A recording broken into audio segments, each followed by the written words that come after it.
always look good. It's always I'm Andrew Eborn. I'm here in Cannes with the wonderful Mike. Will you tell him, Mike?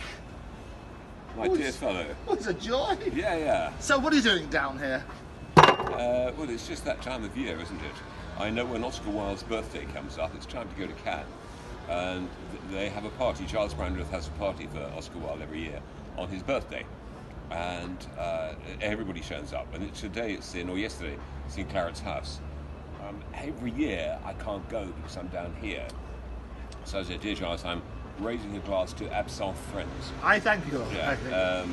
So I went a couple of years, but the last 3 years I've not been able to go, which is a shame. All Oscar's chums turned up. I understand that, and the last 3 years we have done Cannes together, which is lovely. Yes, we've canned the Cannes. We've canned the Cannes. Yes, and we've jet-setted the Croisette. The weather fortunately good. I mean, it's brilliant. Seriously, it's lovely. We're sitting out here getting a suntan rather than doing any work. But what I love is that it's about how the industry is changing. So what you and I have looked at, I mean, you're a legend in the industry. You revolutionised broadcasting on both on radio, on television, and so on and so forth. An absolute icon. But the industry's changed, hasn't it?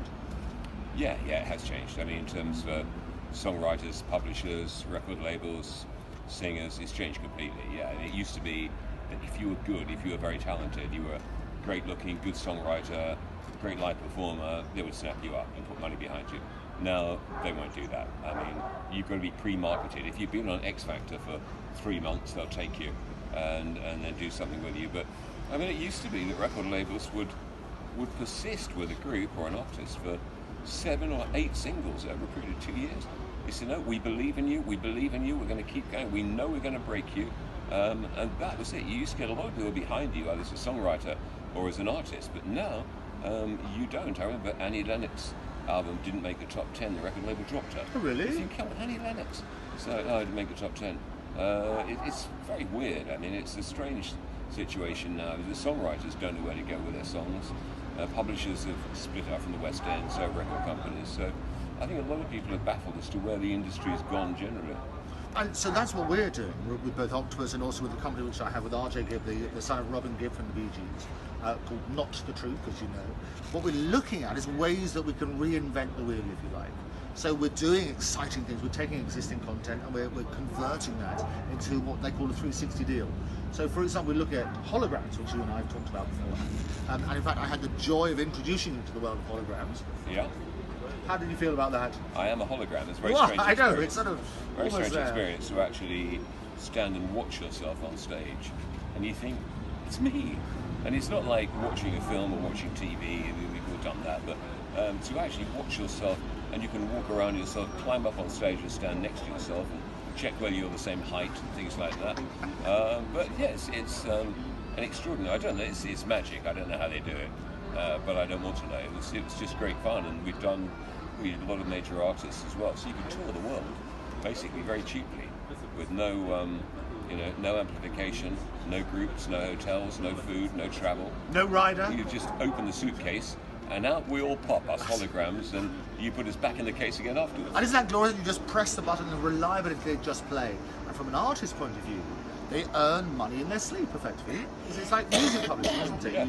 You turn around on that sort of basis that you can earn money from performance. From the general public's point of view, they get to experience Are you dying there, Mike? Are you right? I'm just getting over a cough. I thank you. They manage to get the perfect performance every time. Yeah, absolutely. You're always going to see the same thing. It's going to be great, and it is unusual to stand there and watch a hologram, and you can get to places that people wouldn't normally do gigs. Maybe it wouldn't be financially beneficial, so. You could get to Mongolia, Iberia, where bands maybe wouldn't play. You just put them out there because it's so cheap. Yeah, and the other thing you can do is get the perfect group. So you can have different artists. You can have Annie Lennox playing with Michael Jackson, playing with Elvis Presley. Wouldn't that be like the perfect super group? If they're all doing the same song, yes. Oh, of course. Yeah. Be a bit of a noise otherwise. It'd be interesting. It's interesting to know, about the hologram. Who owns somebody's hologram? Oh, very interesting, because it's like image rights, which vary. I'm being an intellectual property lawyer, as you know. Image rights vary from country to country. Right. What we're trying to do is question everything. So you want to change the dynamic in terms of ownership. I believe, personally, if you're making money from your image, you should benefit from that revenue. Is that fair? Yeah. And so Yeah. you have a similar sort of thing. You are an icon in this industry. If you're looking at that sort of stuff, artists now, what I don't want to find is that artists are taken like commodities. Is that fair to say? Yeah, yeah. So yeah. nowadays, what's happening is there are lots of them. You suddenly get a bit of interest from media because you've been on television a lot. But you started to do a deal with somebody Yeah. for the hologrammatic rights or something. Absolutely. Yeah. So the deal, the usual sort of way, you look at the record company, you might have the artist signed up. Yeah. You talk about the publishing, which is on the music side, but also about the image rights with the artist.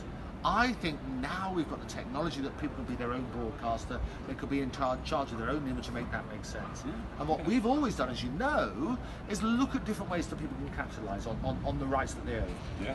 And so it's really interesting using technology to make that make sense. So what I've been doing down in Cannes, we had this glorious thing with NHK, the broadcaster, the equivalent of the BBC in Japan. We had this thing called 8K, which is 16 times the power of 2K. And we had this 248-inch screen, bigger than that, 248-inch screen, and it's enormous, but also you can see every single pixel. In addition to that, the sound, we had 22.2 surround sound. So you look and feel, and it basically excites all of your senses. Yeah. So I had, yes, it's also not very forgiving. You've got to look okay. oh, you When have to it look comes up at sensational. You know, I mean, I watched the Sting and the Shaggy one. Yeah, you came along. Stood up really, really well. The sound was great.